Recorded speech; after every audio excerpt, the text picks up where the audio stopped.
Measure all your ingredients carefully.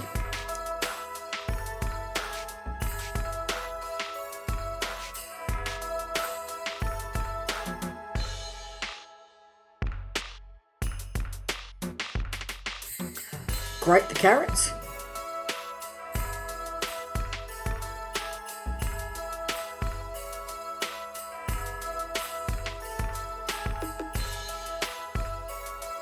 Have your water ready boiling and add the cloths.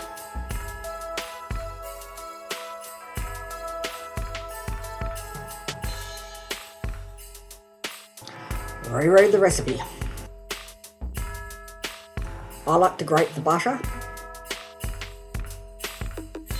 Suet is better though.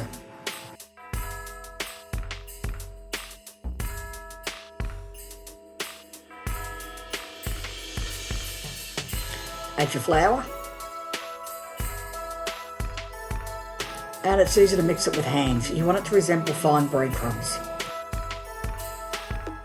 Add your breadcrumbs. Add the prepared mixed fruit. Notes for preparing the fruit are on the website.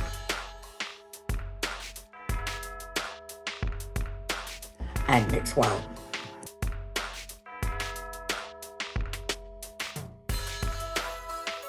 Mix spice. And this one's cinnamon. Weigh your brown sugar. Add that and mix everything in well. Make sure you break up any lumps. Add the zest of a lemon.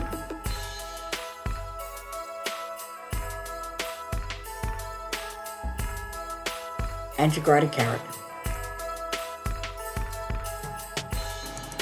And mix well. That's 1, 2, 3, 4, 5, and 6 eggs.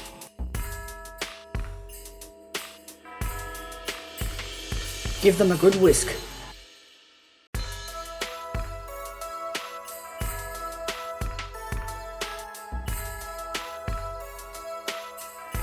Add the juice from the lemon. I like to mix this through just so it doesn't react with the eggs. Then you can add the eggs a little at a time, or as I have here, all at once. Again, mix well.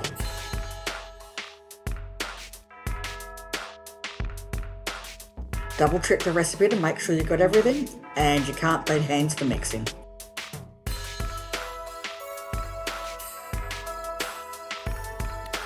Make a wish. Clean your work surface before proceeding.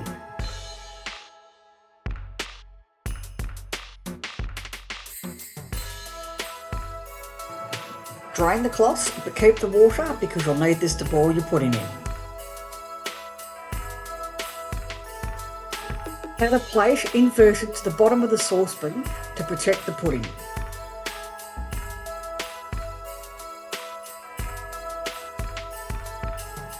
Lay the cloths out and be careful, they are hot.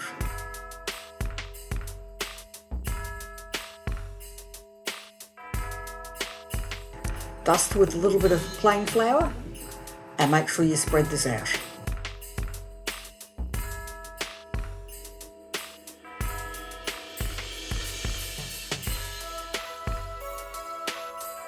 Place the pudding batter in the centre of the flour.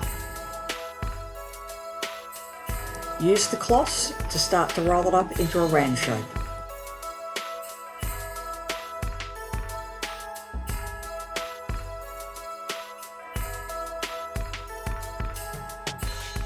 Make sure you flour the top of the pudding. Then gather the cloths up and get ready to tie them off. This job is better done with 2 people, but if you're stuck on your own, you can use a colander to help support the pudding where you tie it off. I had a bit of trouble tying it off in the colander, so I finished it on the bench. I don't know why we use 2 cloths, I was just always taught to use 2, Maybe it was because the sheets that Grandma used were getting very thin, and now that I'm using proper calico, I might not need 2 sheets or 2 cloths. Tie the second cloth off. Tie the corners of the outer cloth. This will leave you somewhere to put the tongs to lift the pudding in and out, and also to hang it when it's drying.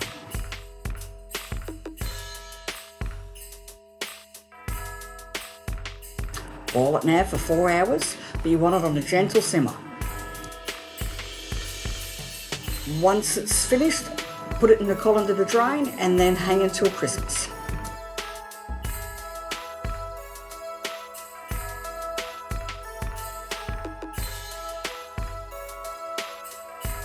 I can't show you the serving yet, but you need to boil it for another 2 hours, carefully remove the cloths, and then put it on a serving platter.